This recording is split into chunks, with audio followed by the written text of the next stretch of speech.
Imagine shaving with a sleek, well-designed, and optimized trimmer that makes shaving time your most favorite time in the bathroom. Manscaped offers precision-engineered tools for your family jewels and just launched their 4th generation trimmer, the Lawnmower 4.0. So join 2 million men all across the world who trust Manscaped. Get 20% off plus free shipping with code Dominic Rich at manscaped.com.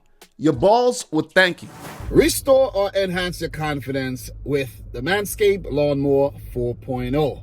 Now, let's start ball. Guys, welcome back to the channel. It's your boy Dominic Rich, and in today's video, I'll be doing a prediction for match day 6 of Concacaf's World Cup Qualifiers for Qatar 2022. So sit back, relax, and enjoy. And also let me know your predictions in the comment section down below. Match day 5 was very entertaining. We had some shock results. We had some expected results where the USA picked up their first loss of the octagonal, and Mexico continued to stay unbeaten along with Canada. Jamaica consolidated with a draw. El Salvador troubled Costa Rica, but they came out on top to pick up the first win of the octagonal as well. So a lot of highs, a lot of lows. So let's talk about match day 6. We're almost halfway through. Halfway point is a very key point where the table will start taking shape. So we have 4 games, of course, 8 teams, and I'm excited. I'm excited to see how the table is going to shape up after 6 match days, aren't you? So let's talk about the game between Canada and Panama to begin things. Canada currently 4th with 7 points, unbeaten as I mentioned. Panama, they are 3rd with 8 points. They have picked up a loss against El Salvador, which was kind of unexpected if you ask me. Last game for Canada, they went away to Jamaica and picked up a 0-0 draw, and I think that was John Herdman's plan to walk away with at least something from that game. Those road games for Canada, as we mentioned from the beginning, always is going to be important. For Panama, oh man, they pulled off a big win against the current Concacaf Gold Cup champs, the original champs, Nations League champs, however you want to put it. The USA, they were humbled. Panama doing the damn thing. They debuted at the 2018 World Cup, and they're looking to make it to back-to-back events. So, look, as I mentioned, Canada unbeaten so far. Panama bouncing back from their loss against El Salvador. In terms of head-to-head games, these teams have met on 12 previous occasions. Canada winning 3, 8 games ending in a draw, and Panama with a solitary win against Canada. So let's see if John Herdman and his boys could preserve that very good record that Canada has against Panama, or would we see Thomas Christensen just going against the grain, defying all odds, and picking up a win on the road? So if they manage to do that, it's going to be a very crucial win. In terms of World Cup qualifiers, they have met on 6 previous occasions, with Canada picking up 3 wins, 2 games have ended in a draw, and Panama's only win against Canada have come in World Cup qualifiers. Canada are unbeaten at home versus Panama, so that's a very key stat. Their last meeting ended in a 0-0 draw. Actually, 3 0-0 draws the last time these 2 teams met, and they came in 2 friendlies and 1 match back in the 2013 CONCACAF Gold Cup. In terms of my prediction, this is a very tricky game to predict because both teams have been in relatively good form. Canada have shown that they could play well at home and also on the road. As I mentioned, along with Mexico, they are the only team still unbeaten in the octagonal. And I think for John Herdman, he would assess the situation and he would look at Panama and say, okay, Panama, they are a dangerous team. They're coming off of a win against the United States. You got to show them respect. Or would they want to show them respect, seeing that they're at home and they have the quality to beat them? But still, you got to show this Panamanian team some respect because we know they can hurt you. And we know they have the capabilities to actually defend well. Thomas Christensen has really transform this team, in my opinion. He has them playing some well-drilled football. Praises go out to the Danish manager, big time. And for Canada here at home, El Salvador, they were put to the sword. Could Canada actually put Panama to the sword as well? Honduras went to Canada and they picked up a draw. Good result for Canada. Panama are going to go out there and try to win the game. They're not going to go with the mentality to try to draw the game. They're going to go and try to win the game. It could be their Achilles heel or it could just work. But I have a feeling that both teams are going to cancel each other out. I have a feeling they're going to cancel each other out. And I'm going to go for a 1-1 draw. Sounds boring, but I think it's going to end in a draw. Davies, David, Estacio, Mark Anthony, K, Osario, all these guys should feature. I think Canada would put out their best possible 11. Richie Larea should come back into the team, barring, any injury problem. And I think Boyan is still out. I don't know if he'll be available. I'm not 100% sure, but I think Cripple has been doing a great job. So I'm going to go for a 1-1 draw, and for Panama to go up to 9 points, Canada to go up to 8 and remain unbeaten. That won't be a bad return. 6 matches, almost halfway through, 8 points. And then when you get to your 7th game, you assess and you say, okay, for the last 7 games, we are going to need more than the amount of points we just picked up. Whether it's 11 or whether it's 9 or 10, you're going to need more points. And I think Canada has that platform to actually launch, if you get what I'm saying. As for Panama, they're looking very, very good. So we're going to move on to the next game. And let's talk about Honduras versus Jamaica in San Pedro Sula. Honduras is 7th with 3 points, and Jamaica are 8th with 2 points. This is a huge game. Mexico defeated Honduras in their last game 3-0 quite convincingly, and Jamaica, quite impressively, I think, picked up a 0-0 draw against Canada. Maybe some of the Jamaican fans would feel like they should have won that game, but in my humble opinion, I think a point was a really good result. And Jamaica has picked up a point against Canada and Costa Rica, and they will be looking to at least get something from this game against Honduras. A Honduras team that has been a little cold as of late. And both Jamaica and Honduras are the only teams in the octagonal still winless. That is very, very key. And one of these teams would actually want to walk away from this game with their first W to actually give them that momentum to challenge within the octagonal. And in terms of head-to-head, they have met on 25 different occasions. Honduras has 12 wins. 5 games have ended in a draw, and Jamaica has 8 wins. World Cup qualifying games, 8 matches total. Honduras with 4 wins, 2 draws, and 2 losses against Jamaica. Well, you could say, put it like Jamaica has 2 wins. The last meeting was a 3-2 win for Jamaica at the 2019 Gold Cup in the group stages. In terms of my prediction here, Fabian Coito and Theodore Tapper Whitmore are, let's say, maybe the only 2 managers right now under tremendous amount of pressure. We could say that Luis Fernando Suarez of Costa Rica is under some pressure. Some may say Greg Berhalter, but I don't think he's under any type of pressure in terms of his job, because if you go back and you check the record, the USA has like a handful of losses across the last 3 years. So I don't know what, no panic button should be pressed right now. But in terms of Tapper Whitmore and Fabian Coito, these guys must have no nails left. You see what I mean? It's not a great thing to lose your job and having to go and find another one. Possibilities, maybe you can't find another one. Who knows? So it's going to be a tricky fixture here.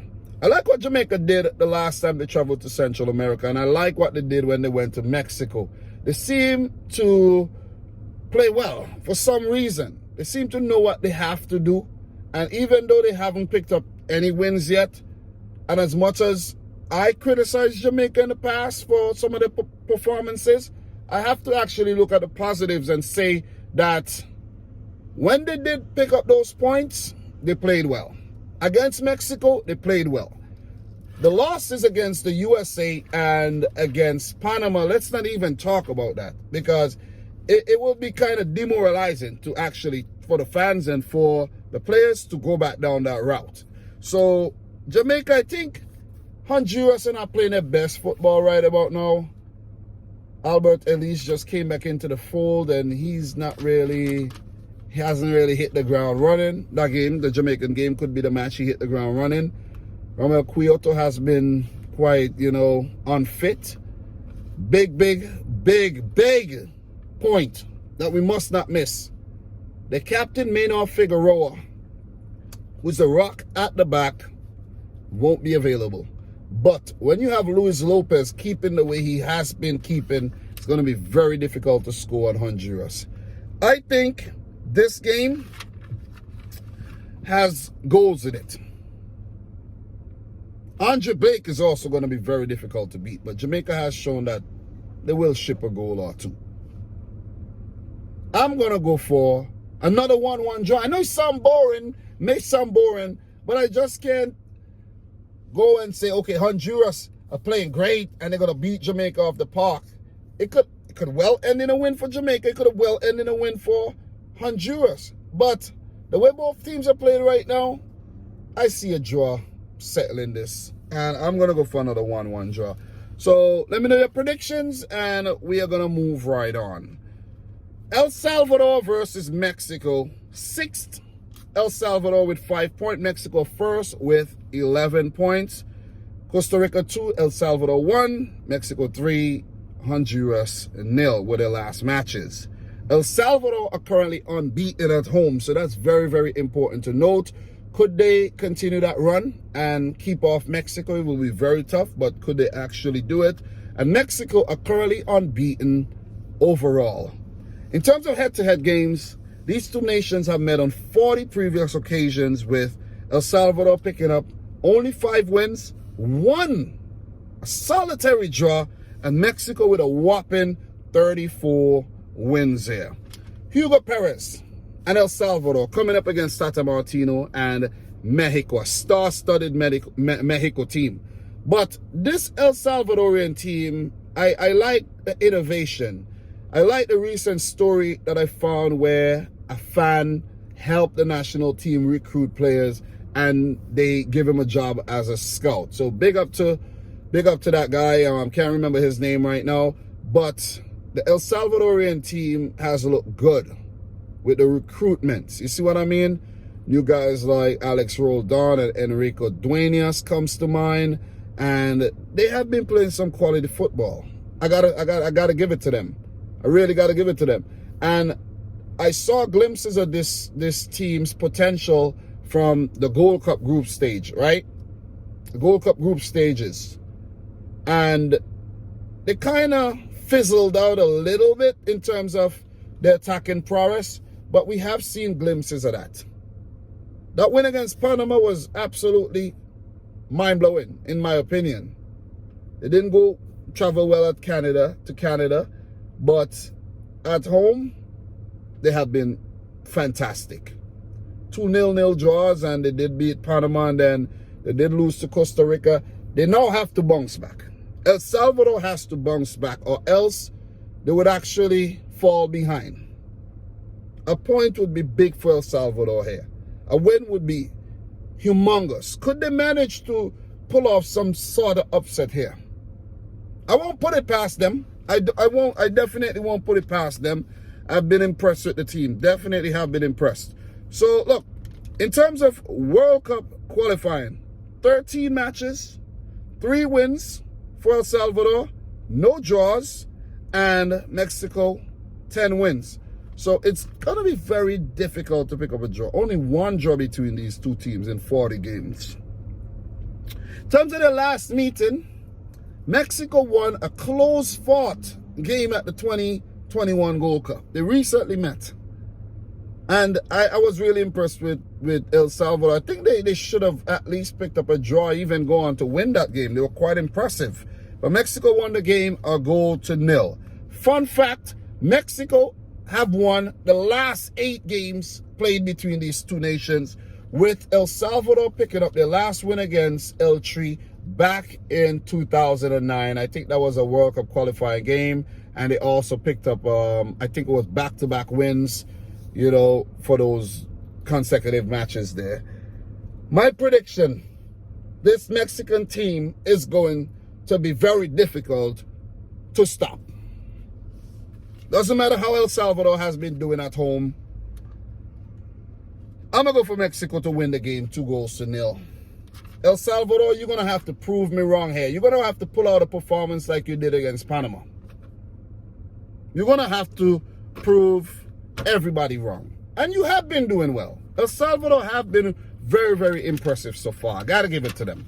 So I'm going to go for Mexico to win it 2-0 and solidify their position at the top of the table, 14 points. And they could be, you know, looking at the promised land, Qatar, in like a couple months. So last but not least, the USA versus Costa Rica. USA second with 8 points. Costa Rica fifth with 6 points. Last game, USA defeated by Panama 0-0. First loss, Costa Rica defeating El Salvador. Come from behind win, actually 2-1. First win. Look, this was USA's first loss in 2021, period. First loss. Costa Rica with their first win of the octagonal. The US has picked up 4 losses across the last 3 calendar years. That is very impressive. Doesn't matter the opponent, it's impressive.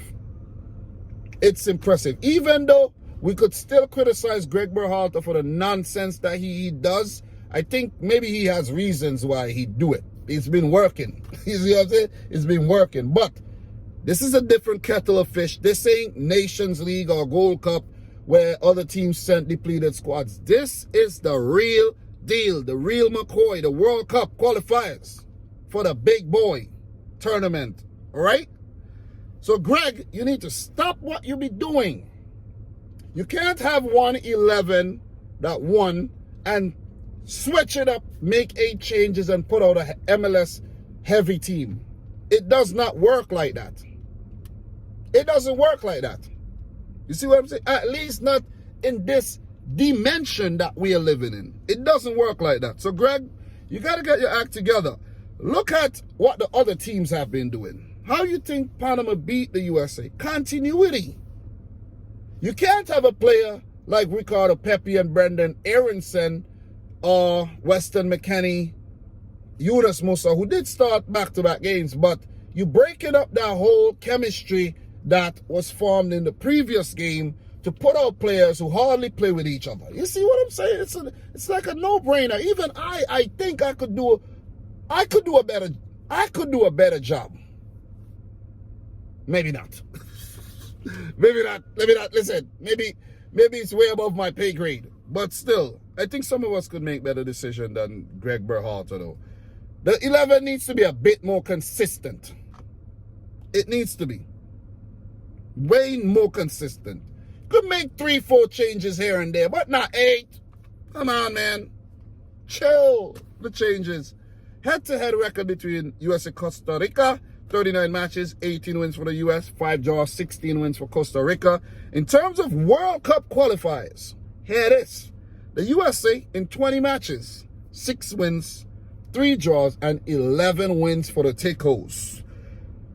Costa Rica won their last competitive, well, I should say the last World Cup qualifying game against the USA in the USA